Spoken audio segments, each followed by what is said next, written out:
Bonsoir à tous et à tous, bonsoir à tous les suiveurs et à tous les inconditionnels de Grégoire Omnisort. Bienvenue dans ce samedi sport, samedi foot avec Grégoire. Donc aujourd'hui, on va donner les informations relayées par le grand journaliste Mohamed Fall. Donc Mohamed Fall, l'inconditionnel du Real Madrid, donc voit son équipe s'imposer face à l'Atlético Madrid. Donc le Real s'impose depuis décembre 2012.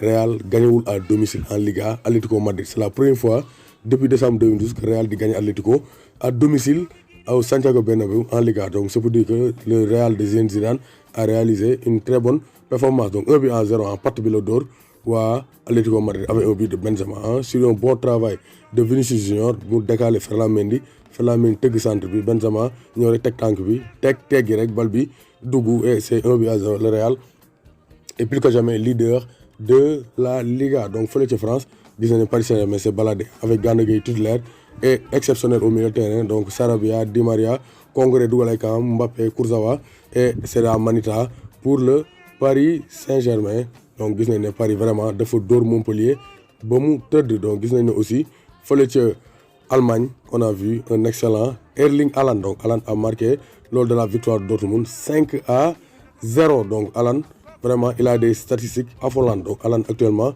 Paris war nañoo tiit ci moom parce que Erling Haaland il a joué 3 matchs, une titularisation, 136 minutes, 8 tirs, 7 buts, c'est-à-dire 1 but toutes les 19 minutes. Erling Haaland ne continue de surprendre donc sur la scène européenne. Donc dañoo foogoon ne Salzbourg championnat bi dafa nooy mais Haaland dama mu ñëwee Dortmund kenn mu ko teree dugal. Donc Paris bu yeboo ngeen tiit parce que ku ñemee na nga taxaw ko ragal na nga daw. Haaland na ngi ñëw daal seen kaw. Donc Lewandowski aussi a marqué son 22e but de la saison. Donc 20 matchs, 22 buts et 3 passes décisives en Bundesliga.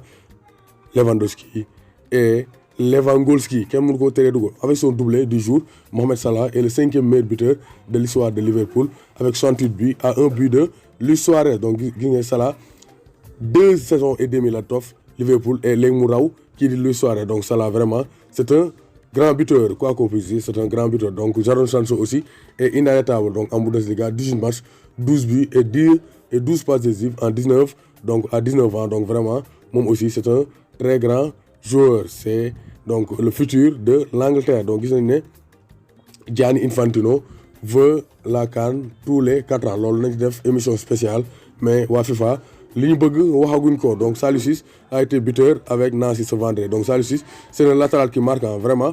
Aliou Cissé aussi war na ko may chance parce que Saliou Ciss CAN bi face au Kenya il a bien joué mais Aliou Cissé may ko confiance pour le reste de la compétition. Mais quand même c'est un très bon joueur. Donc championnat Sénégal donc gis nañu Gorée dafa fekk Génération Foot dóor ko 1-0. Génération Foot moom daanu nañ dara nekkatu fa Génération Foot dañ ko fekk dóor ko 1-0.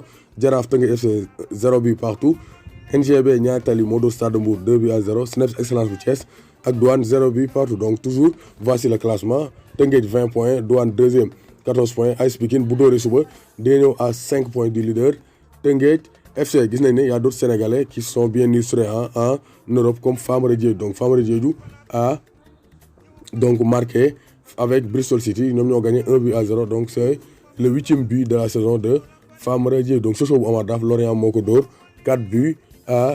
Donc ça c'est ce qu'on appelle une correction pour les Sochaliens de Oumar Daf. Fële ci Grèce Pape Abou Cissé sur le banc, Ousseynou Ba moo titulaire. Actuellement la hiérarchie a changé fële ci Grèce. Pape Abou Cissé maintenant il regarde Ousseynou Ba jouer. Donc 24 ans Ousseynou Ba a pris la place de Pape Abou Cissé. Donc 3-1 lañ dóor waa Zanti. Donc Pape Abou Cissé joué mais Ousseynou Ba a joué tout le match. Donc gis nañ ne aussi fële ci donc Allemagne donc Bayern kenn mënu ko téye. Bologne Ibrahima Mbaye ñoo dóor Brescia 2-1.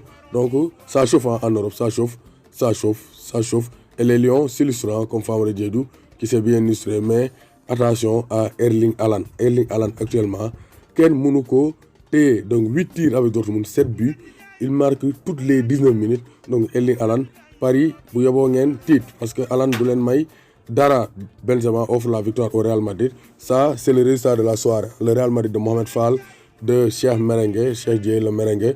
Donc ils ont battu l'Atlético Madrid. Le Real plus que jamais seul leader de la Liga. Donc di leen joxoon dig daje ci kanam incha allah ñu jeexal information des Lions du Sénégal.